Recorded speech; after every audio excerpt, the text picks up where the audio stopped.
Muli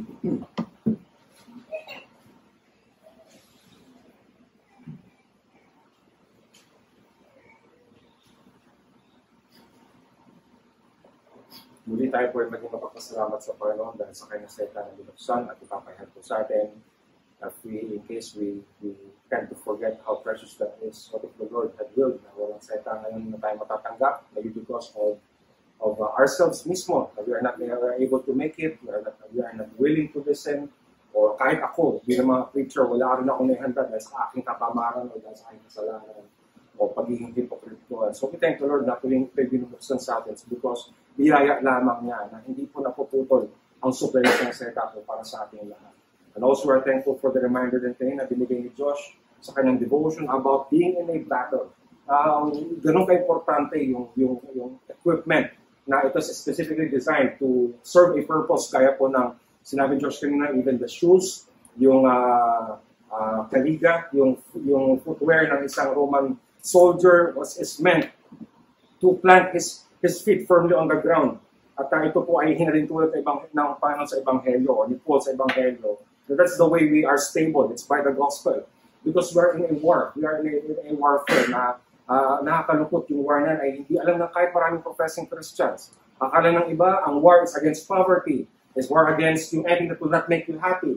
So for the world, yun po ang gera, yun po ang battle nila. Oh, and that makes me happy. And I got it. It means I'm already victorious over that battle. Pero yun ay laban ng mundo. For a Christian, hindi yun ang laban. Ang laban is kabanalan, like what Josh had said kanina. Ang battle dito is being like Christ. And ultimately, sino ang kalaban din natin? Sarili natin. Why? Because our hearts are prone to wander. It is prone to be given to deceit of the world.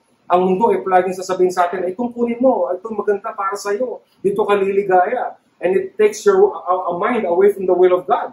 So instead na ikaw ay, like what I said kanina, come labor on, instead of knowing what the will of God is to labor for that, the night draws nigh, instead na yun ang ating iniisip, ang is natin mga bagay para sa mundong ito.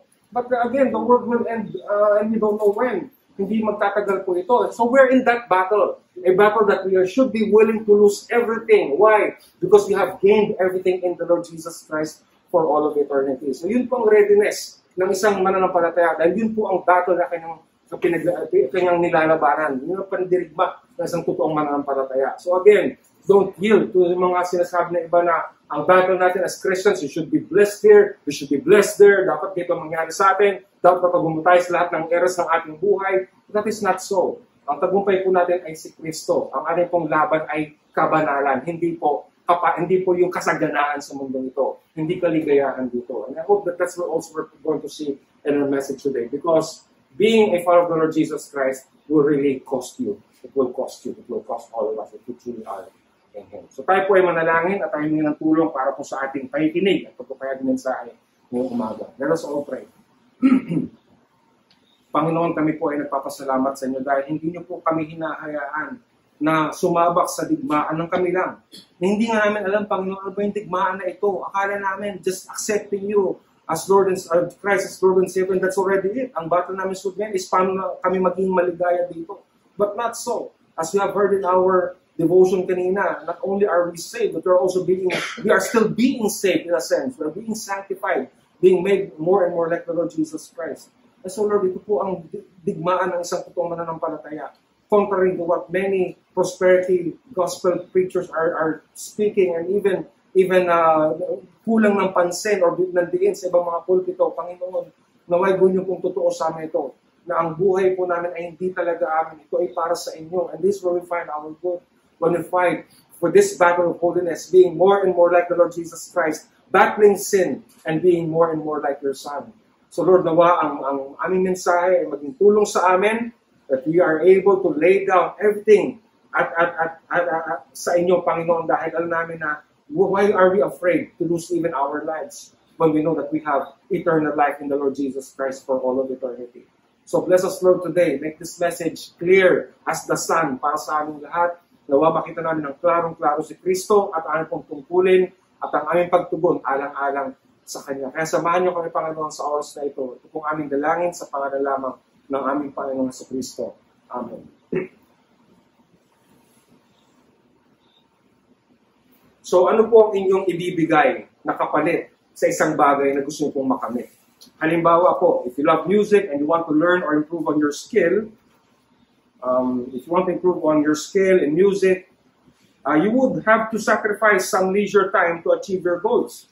Dati gusto mo talaga, you really love music and you're sleeping like 9-10 hours a day. Pero okay na sa akin yung 7.5 siguro because I want to give my time to music. Or kung ako ay mahilig mag-social media at inabot ako ng matagal, I'd rather just spend time in learning and improving my skill. So we have to sacrifice things to achieve our goals. If there are temptations to get lazy or to give up, you would fight that off as well. Kahit isang bagay na gusto mo makamit. May mga times na tatamarin ka pa rin na i-pursue yung goal na yan. Diba? Kahit na talagang passionate ka about something, because of our fallenness, we will still be lazy. At kinakailangan po natin paglabanan ang ating pagiging matamlay at pagiging tamad. If you really want something, it will come with giving up something else. Although this is not an exact illustration, but the same principle can be found in being a Christian. So bilang Kristiyano, ganun din. Yung mga bagay ka talaga na dapat, you have to really count the cost. You really have to know ano ba talaga ang ating hinaharap. Kung talagang Kristiyano pa, if you really are a Christian. So our message, I have entitled this, Paying the Price of Following Christ, or ang kapalit ng pagiging tagasunod ni Kristo. So in being a Christian, one does not pay something first in order to be a disciple or follower, but rather, being a disciple or follower will make one give up something. So hindi yung nagbabayad ka muna para makamit mo si Kristo. Hindi. Dahil binigay na si Kristo sa'yo, alam mo siya ay sa'yo, you will be able to give up things now. So that's how it works. Hindi yung I'm going to prove that I am a worthy disciple, I'm going to prove who I am, so that Christ will pity me, so that Christ will be mine. Hindi. The Lord gives us Christ by His grace. And now, as a response, you give up the things that are not in aligned with the Lord Jesus Christ. So see, no one earns to be a follower of Christ. Panginoon ang namimili, hindi po tayo. This is He who chooses, not us.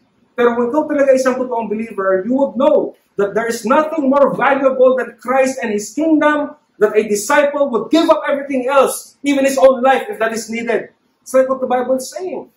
You have to lay down your life. Ganun talaga. At throughout history, yun talaga ang nangyari.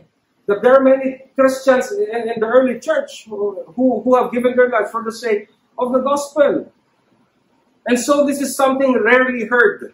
And I hope that you would appreciate why, by the end of the message, kung bakit nga ba ganun ang totoong Kristiyano. So how many preachers would really say that you have to lay down your life, you have to count the cost, kinakailangan malaman na may kapalit talaga ang pagiging isang mananampalataya. Many prophets will say now, because you have Christ, you can gain everything now in this life. So, lahat ng kasiyahan dito, entitled ka dyan, kasi anak ka ng Panginoon, basta masipag ka lang, huwag mo siyang kakalimutan, basta mag-pray ka lang, basta andyan lang siya, and then He will bless you with those things. And on the contrary, the Lord Jesus is saying, you have to count the cost. You have to pay the price of being my disciple. So again, we have to go back to what the Lord Jesus Christ is saying. So previously, sa nakaraang mga verses, the Lord Jesus Christ speaks about the hostility and persecution that the disciples should expect as they proclaim the kingdom message. So talagang haharap sa opposition. Harap talaga sa pag-uusig. Pero sabi niya, no matter what, the message still needs to be proclaimed. Huwag kayong matakot, sabi niya. The Lord gives them reason not to fear. Sabi niya, the truth will come out anyway. Lalo pa sa mga katotohanan. So, isigaw niyo na sa mga rooftops ang katotohanan. Kung ano yung binulong ko sa inyo, sabihin niyo na. O sinabi sa inyo in the dark, let it come into light. Huwag kayong matakot. Sabi niya sa tao who can only kill the body, but fear Him who can destroy both body and soul in hell. And more positively, the Lord Jesus Christ tells in the last section na nasa ilalim kayo ng fatherly care ng Ama. Kung yung mga sparrow nga, yung mga maya nga, hindi babagsak nang wala sa kalooban ng Ama, ano pa kaya kayo? Diba, you are worth than many sparrows. And so the Lord Jesus Christ's disciples are not to deny Him, even in extreme situations. Because if they do, it only proves that they are not His and would also be denied by Christ before God. So kung ikaw ay bumigay sa pressure, ikaw bumigay sa pag-uusid, and you deny Christ for the sake of your own safety, it only shows you're not a true Christian. There was a story in the early church, si Perpetua, who was anak po siya ng isang may kayang pamilya. But because of her faith, she was imprisoned and she was to be executed. Inaalagaan niya yung kanilang baby sa kulungan. because siya and her slave maid is also a prisoner because of the gospel. Tapos nung si Perpetua, sabi nung tatay niya sa kanya, anak, i-give up mo na ako sa akong bahala sa'yo, makakabangon ka ulit. You will be able to stand up again. You start your new life again. I'll take care of you. Just renounce Christ, sabi niya. And Perpetua said no. He said no. So pinatay siya. There were bulls, the animals na pinakawalan in the arena para patayin siya. And she gave up her life and stood by the truth of the Lord Jesus Christ. So ganun din ang hinihingi sa atin ng Panginoon na hindi po tayo bibigay during extreme situations. Because if you yield to the pressure of people around you, ikaw ay nag-yield sa persecution and you denied Christ, hindi ka talaga kanya. Hindi ka talaga kanya. And you will also be denied by Christ before God. So coming to our verses today, the Lord tells them of what they stand to lose. And it would be what they treasure the most. So ano yung dapat i-give up na isang Kristiyano? Yung mga bagay na talagang very dear to you. So that's what the Lord Jesus Christ tells us. The Lord Jesus Christ does not mince His words, but He tells them straightforwardly what it will cost them to be His disciples. Again, how many messages that is supposedly Christian that would pound on these truths. And so, many miss a very crucial part or evidence of true faith. And that evidence is self-denial. Because that is following the footsteps of the Lord Jesus Christ Himself. Kung ikaw talaga is itong Kristiyano, you will deny yourself as Christ did. Hindi yung lahat ay iyo dahil Kristiyano ka. Hindi. Lahat ay i-give up mo actually, alang-alang kay Kristo. Just like what our verse says.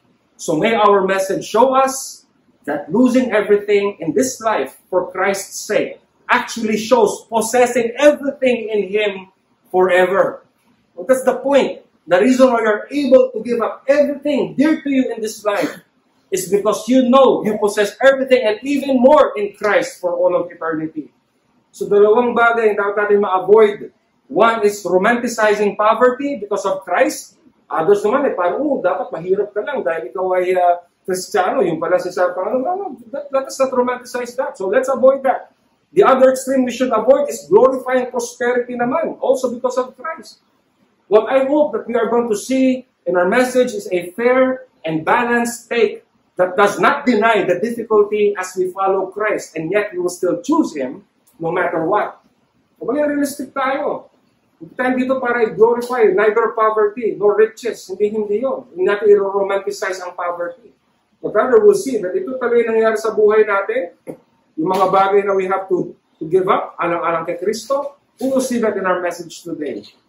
And so, dalawang reflections po ang nais kong makita natin sa ating mensahe. Unang-una is this. Because of Christ, expect division. So again, because of Christ, expect division. So it's a life of a Christian, kung ikaw talaga ay tapat, will it be characterized by a life of peace and prosperity as claimed by many and expected by many professing Christians. So, basta ako'y tapat. Basta tapat lang ako, Panginoon, sa iyo. Basta naaalala kita sa araw-araw. Basta yung relationship natin, okay, Panginoon, alam ko, i-bless mo ako. Yan ang claim ng marami, hindi po ba? Now, the Lord Jesus Christ continues to orient His disciples about what they should expect as they're sent out to proclaim the kingdom message. As they're sent out to labor on. So previously, He tells them about rejection, persecution, and suffering. So if coming from Him who claims to be the Messiah, at sabihin mo na, expect kayo ng pag-uusig, ng paghihirap. Papatayin kayo, alang-alang sa akin. So, syempre, sa isang Hudo, this would be a shock to them. Because many Jews of their day expected na pagdating ng Messiah, political peace at saka material prosperity ang kanilang matatanggap. Just like many people today. Akala yun ang baon-baon ng Mesiyas. Sila ay tatabo ng husto sa buhay na dito. But now here He is, the Messiah, making Himself known, and yet He already counters their expectations. So sabi niya, what does He say? He says in our text, He says in verses 34 to 35, sabi niya, do not think that I have come to bring peace to the earth. I have not come to bring peace, but a sword. For I have come to set a man against his father, and a daughter against her mother, and a daughter-in-law against her mother-in-law. So contrary to the expectations of the people during the time of the Jews, iba pa lang dalo-dalo ang Mesiyas na ito. Ang dalo-dalo pa lang, ihidwaan. Hindi pala siya dumating para i-fulfill ang expectations ng kapayapaan. So what he brings is a sword. Ano ba ang sinisimbolize ng sword? Ito ay simbolo ng sigalot, ng gulo, ng hidwaan. Ito ay simbolo ng division or paghahati-hati ng mga tao. And his coming would disrupt relationships, the closest ones, such as a son and a father, a daughter and her mother, a daughter-in-law and her mother-in-law. So we can take note that the nature of these relationships is not merely professional, commercial, or social. Kung kaibigan mo lang yan, hindi naman gano'ng kasakit yun, di ba? Kung yun ay boss mo lang sa opisina, di ba? Pagalit ka sa akin, di ba maghiwalay tayo? O kuya, yung tindera lang sa kanto ng tindahan, mamagalit sa'yo dahil di ka nagbabayad ng utang, halimbawa. Diba? Ano ba naman yun? Pwede mong tiisin lahat yan. Diba? Pero sasabi ng Panginoon dito, ano ang tatamaan ng gospel? Yung relationship na pinakamahalaga sa inyo. Yung mga relationship na nakikis na ninyo all your life. Diba? These are the closest relationships that you will have. Isipin nyo, you have been a son or daughter all your life to your father or mother. And yet, the Lord Jesus Christ said na, guguluhin ko ang mga relasyon na yan. I've come to bring a sword, not peace. And so we can take note too, that it is a son-father, daughter-mother, not the other way around. Bakit kaya son-father? Bakit hindi kaya father-son? Bakit kaya daughter-mother, hindi mother-daughter? Perhaps this shows us that being a faithful follower of Christ will come at a cost of risking the relationships, the relationship that you have with the immediate authority above you, which is your parents. So kahit authority ng magulang ay maaaring dalhin ng Panginoon sa point na magkakasira talaga kayo. So hindi mother to daughter. Mother to daughter, pwede mong pasunurin anak mo, hindi ba? Pero yung daughter to mother, son to father, it means na kaya mo, pati yun, submission mo sa iyong ama at ina ay gugulo ng ating Panginoon. And beyond that, even relationships with your parents-in-law shall also be disrupted by being a follower of Christ. Perhaps this may mean that a Christian will have to disregard even the pressure of pleasing your in-laws as it comes in conflict with the kingdom. So, di ba tayo ganun eh? To please mo yung mga in-laws mo. Siyempre, may natural tension na nga. So, ikaw, you're going to please your parents-in-law. I've come to bring a daughter-in-law against her mother-in-law. So, walang people-pleasing dito. That is what the Lord Jesus Christ said. So, if so, then there is that potential risk with every member of the household as well. Kung son, father, daughter, mother, in-law to in-law ay may hidwaan, ano pa kaya yung magkakapatid? Di ba? Ano pa kaya yung ikaw sa pinsan mo or ikaw dun sa kung sino man sa iyong kasama sa bahay? That's why verse 36 tells us, and a person's enemies will be those of his own household. Sarili mong mga kasama sa bahay ang iyong makakagalit. Truly, if the child-parent relationship is at risk, then it shall be for every relationship inside the family. Parent to child, sibling to sibling. And yes, even the relationship of husband and wife shall be challenged. Dahil parehong husband and wife must submit to the truth of Christ. If one refuses to, then there is a possibility of separating. Talagang mangyayari yan. Kung ang isa ay ayaw talaga sumunod, at talagang ayaw magpasama sa katotohanan ng Panginoon, mayroon magkahiwalay. So of course, hindi po natin sinusuportahan ang maghiwalay mag-asawa. Of course, to support keeping the marriage, pero there's the possibility that yung unbelieving spouse will come to a point of abandoning the marriage dahil ayaw magpasakop sa katotohanan or unrepentant siya. Kaya nga sabi ni Paul in 1 Corinthians 7:15, sabi niya, but if the unbelieving partner separates, let it be so. In such cases, the brother or sister is not enslaved. God has called you to peace. So if one is unrepentant, ayaw magpasakop sa anong tama, anong totoo, alang-alang kay Kristo, maghihiwalay at mahihiwalay talaga kahit ang mag-asawa. The point is that even in the very place, environment, relationship that is supposed to be your refuge, which is what? Your family or household, there shall be conflict and division because of Christ. Even the most intimate, closest, longest, natural relationships shall be disrupted by the coming of the Lord Jesus Christ. Yung kapahingahan mo na sa loob ng tahanong makikita, nakasama man mo sa buhay, bubuli ng Panginoon yan. If you're in Christ, magkakasubukan ng inyong pagmamahal. Magkakasubukan ng inyong relasyon. So that's the point. So truly, we see how families and relationships are destroyed by sin, pride, and falsehood, even in our day-to-day. And even the time of Micah, ganun din. Talagang merong bidwa ang mga family members because of sin, even in our day-to-day. But also, all the more, we can expect that as Christ followers, as we stand for the truth in Christ and against sin, all the more the division is defined. Ano yung mga makasalanan? Pero saan dumating sa point na magkonsentrihan sila? Pwede sila sige, hayaan mo na lang. Kaysa na mag-away-away tayo. Sige, bayaan mo siya, gusto maging LGBT, okay na yan. Asawa ko na. Yung may anak natin, gusto mag-LGBT, kaysa naman sa magkagalit tayo. I saw a video once na there was a wife who cheated her husband with another man. And then, because of that, siyempre na-devastate yung lalaki, yung husband. Pero sabi niya, instead na magkasira kami mag-asawa, hinayaan ko na siya mag-cheat ng mag-cheat. So, see that kind of consenting to sin for the sake lamang ng ganong klaseng artificial peace is not for the Christian. Pwede dumating ang time, magkukonsent ka ng mga makasalanan. Para lang for the sake of magkasundo-sundo sila. Pero for a true Christian, it can never be so. What we seek is repentance from sin and faith in the Lord Jesus Christ. Magpapasakot tayo sa mga bagay na tama. Kahit na dumating yung time na ma-divide tayo. That is what we shall stand for. Again, those who live in sin and pride may even come together and reconcile. As long as their selfish interests are served.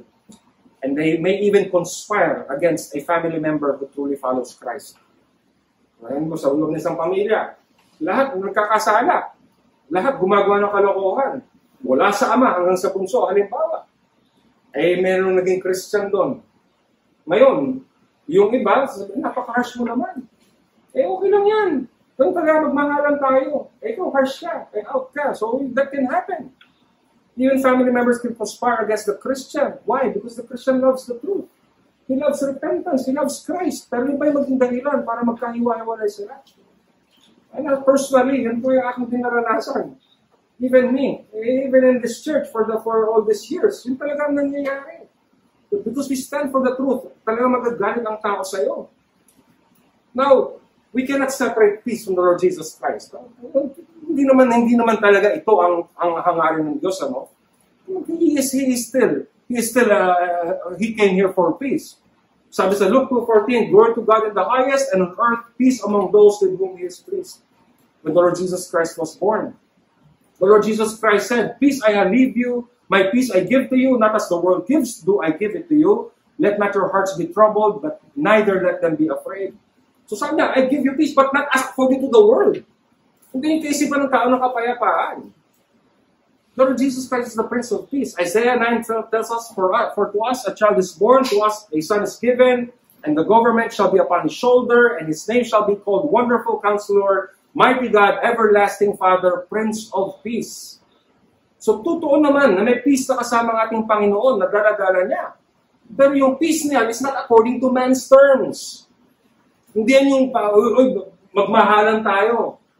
Huwag na natin pansin ang kasalanan ng bawat isa, basta magmahalan tayo. Yun ang sinasabi ng mundo, pero hindi yun ang kapayapaan ng ating Panginoon. Ang dala-dala ng kapayapaan is according to His terms. According to God's terms. And that peace is first and foremost peace between God and man. Yun ang pinakamahalaga eh. Hindi man peace on a horizontal level. Pero yung peace mo sa Panginoon. Hindi man tayo mananagot sa bawat isa sa araw paghukom, di ba? It's not our peace between us that really matters. It's first peace between God and man.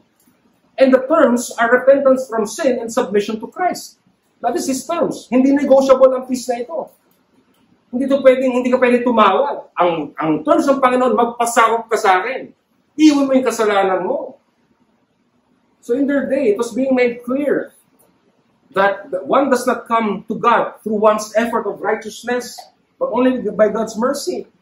Bakit ito shocking sa kanila? Kasi sisano pa sa kanila, yung mga pariseo na to, na kung ano ginagawang kabutihan, hindi nila mahabot ang katuwir na hinihingi ng Panginoon sa ginagawa nila.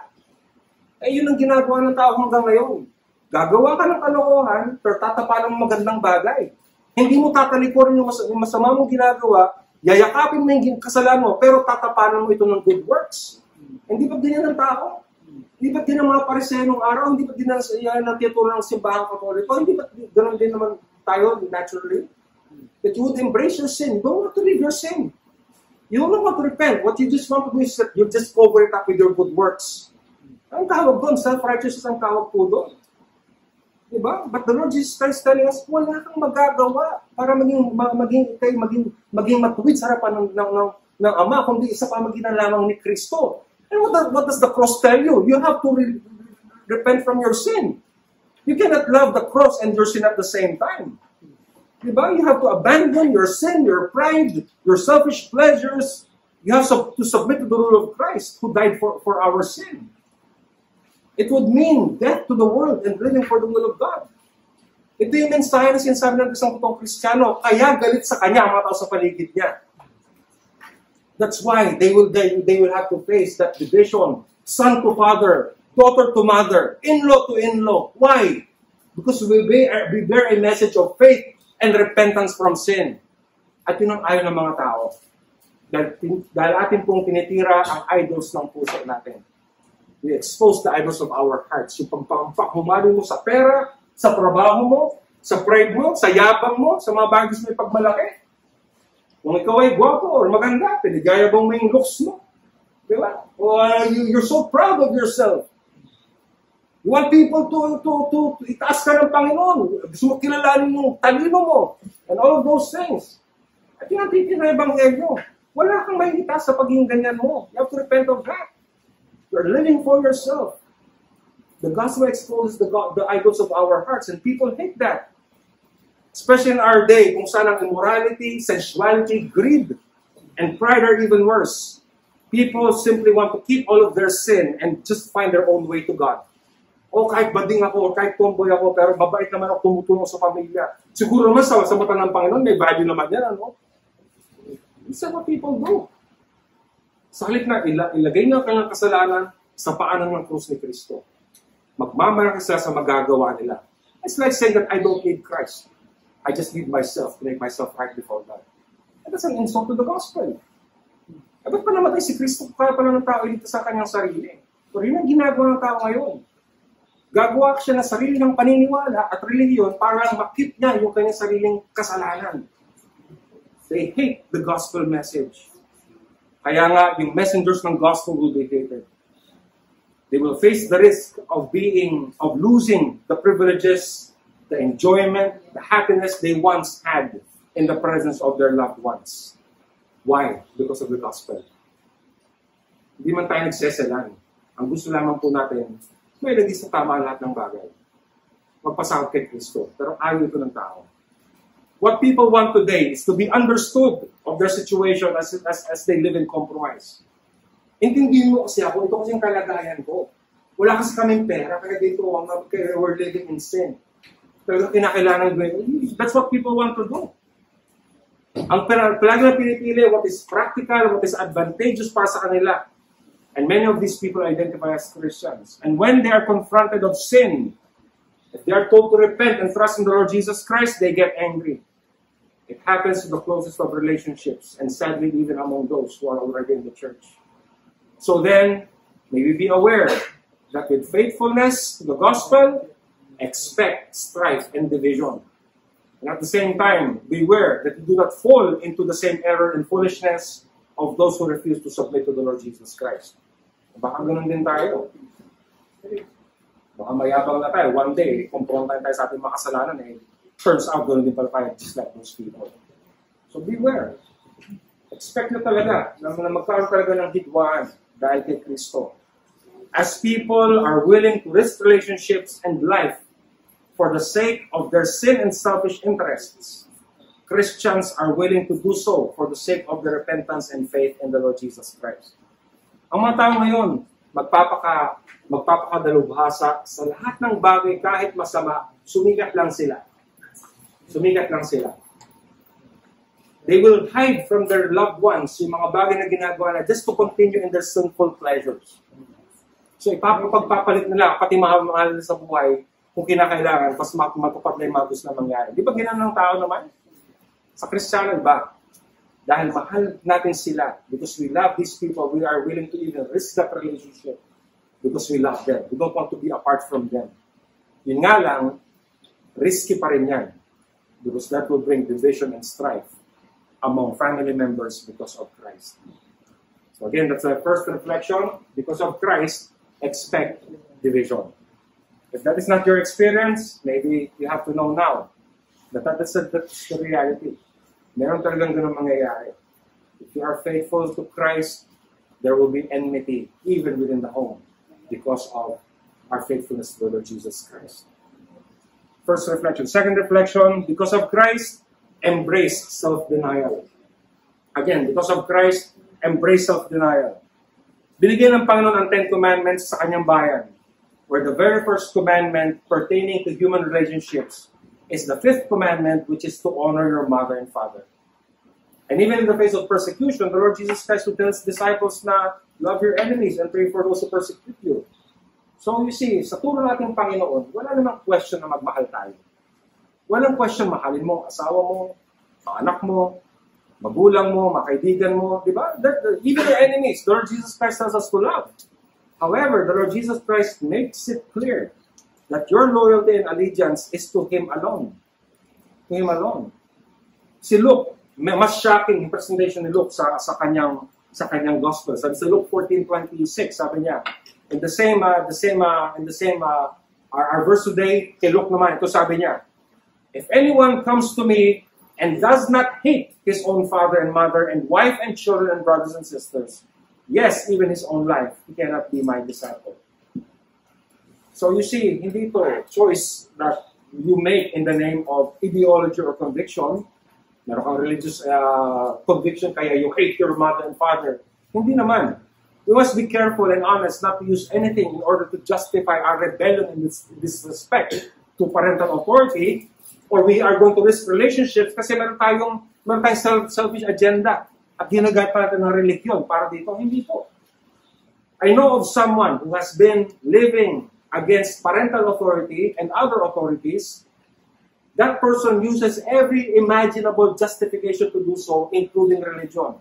Why? Kasi susunod na kanyang sariling agenda. Gagamitin pa niya ang religion para i-disrespect niya ang kanyang magulang at maging ang kanyang asawa and other authorities. But in the light of the previous verses, our verse is saying that should that time come, when the message of the kingdom puts the closest relationships at risk, choose Christ. Choose Christ. Hindi mo pinipili sarili mo dito. Ang pinipili mo dito si Kristo.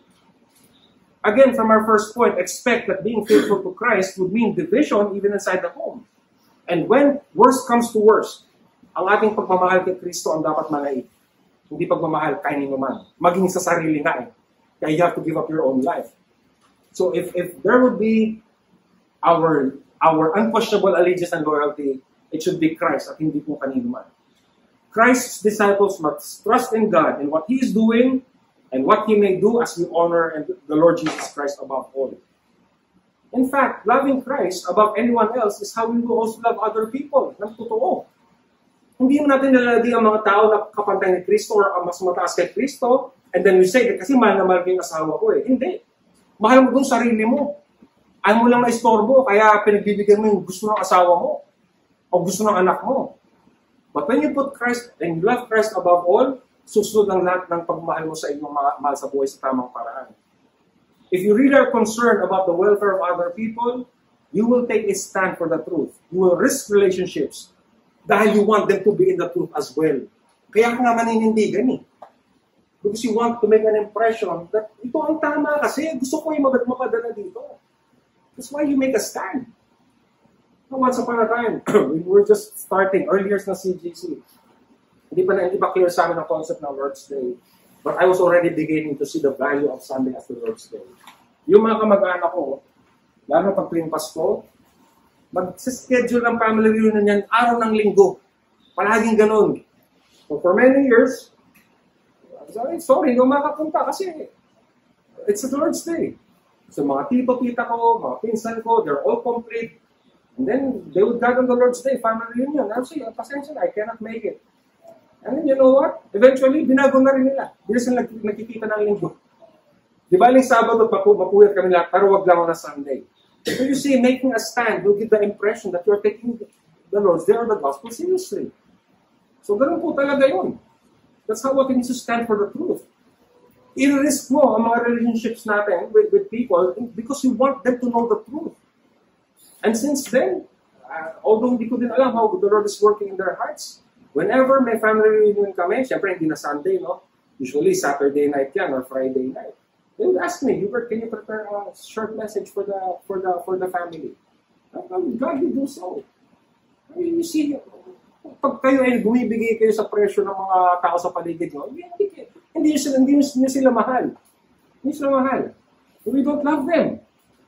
Pero i-risk nyo yung relationship na kasi mahal nyo sila.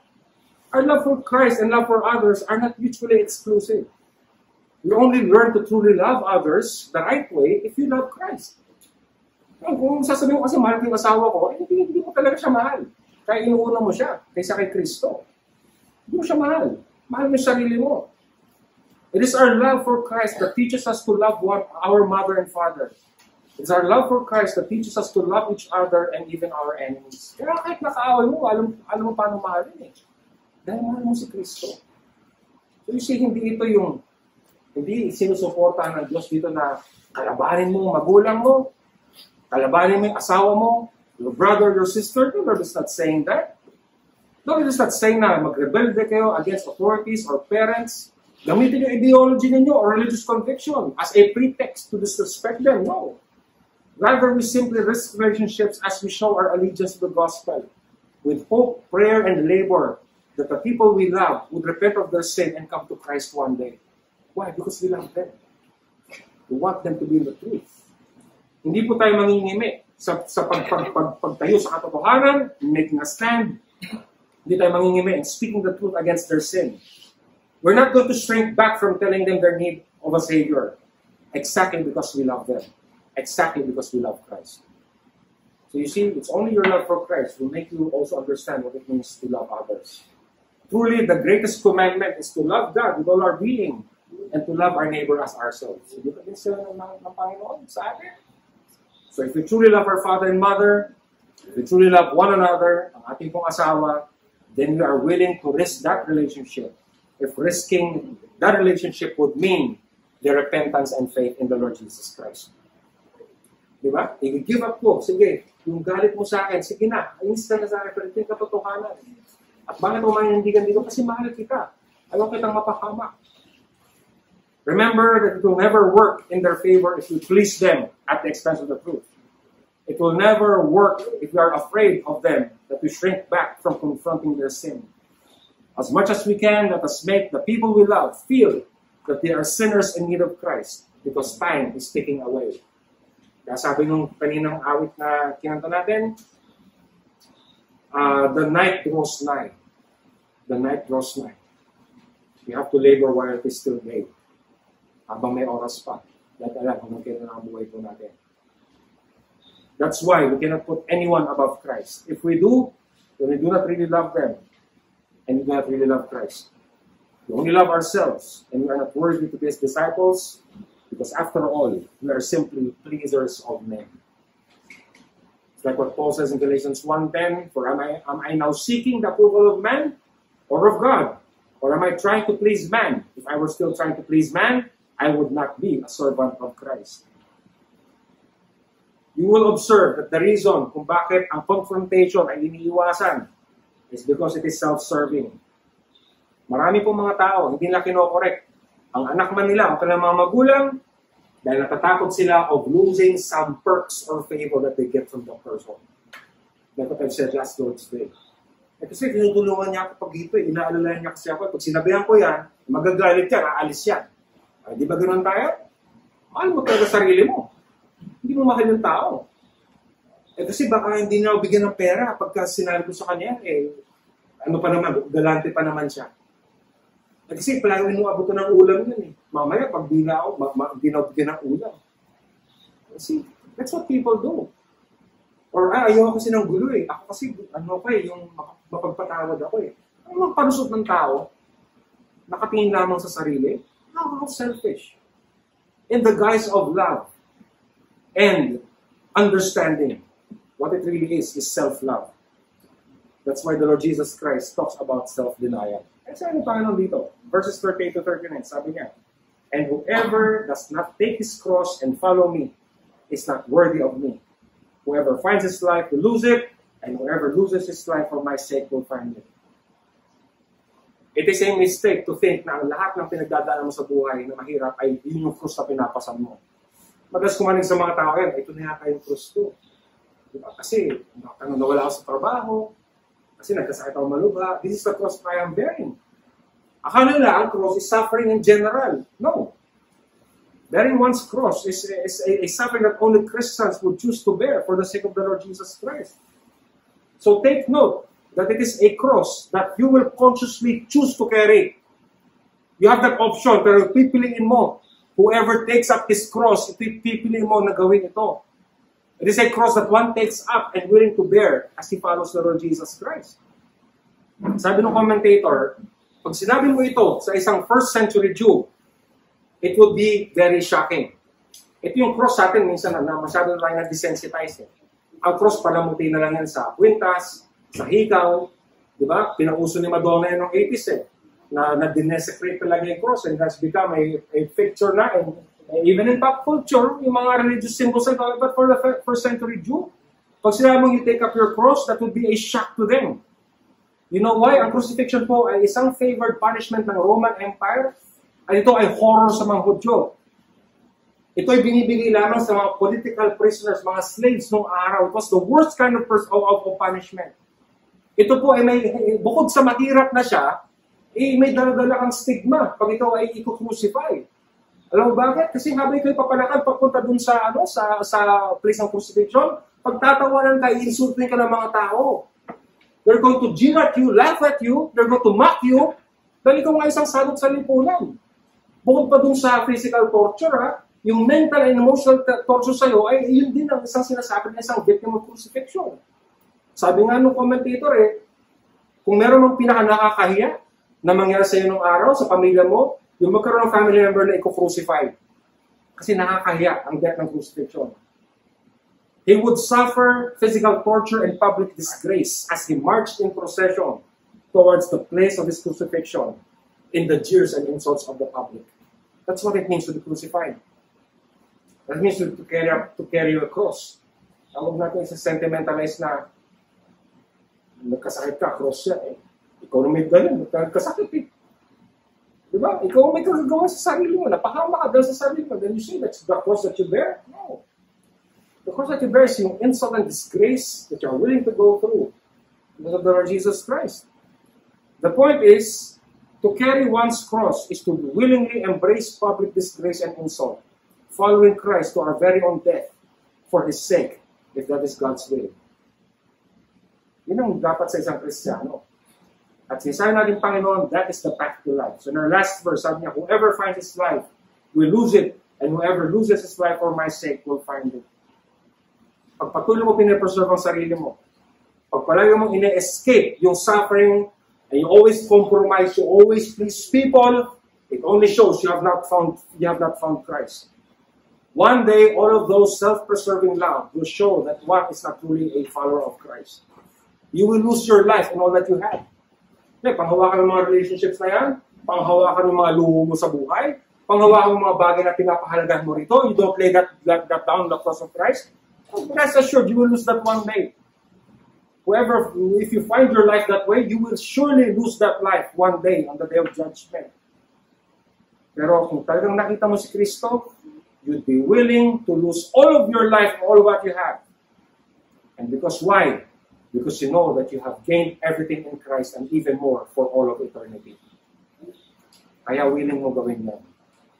Sabi nga ni Martin Luther, I have held many things in my hands and I have lost them all. But whatever I have placed in God's hands, that I still possess. Jim Elliot says this, kanyang famous quote, he is no fool who loses what he cannot keep to keep what he cannot lose. So that is a follower of the Lord Jesus Christ. Therefore, a true follower of Christ shall deny himself of anything, even the most precious and dear ones that will compete with his allegiance to Christ. He will surrender his comforts and lay down his life because he knows that in Christ he has and he lives forever. That's why the Lord Jesus Christ, hindi ito patalo ng Panginoon sa atin. Ito ay isang hamon. Kung talaga nakita mo ang mapangako ng Diyos, kung nakita mo talaga ang halaga ko, you will be willing to give up everything for my sake. That is what the message is. So in conclusion, just like the Jews of Jesus' day, many professing Christians today expect a life of blessing and success as they come to believe in Him. Akala that practically speaking, life will turn out for the better because now I am a child of God. Sa tulong ng Diyos, gaganda ang buhay ko. Marami akong benta, marami akong kaibigan, lahat ng gusto kong bilhin, nabibili ko. Sa tulong ng Panginoon, that's what people think. However, that should not be our goal. Of course, we live responsibly and honorably in our everyday dealings with life. Tama naman ka, magtrabaho tayo.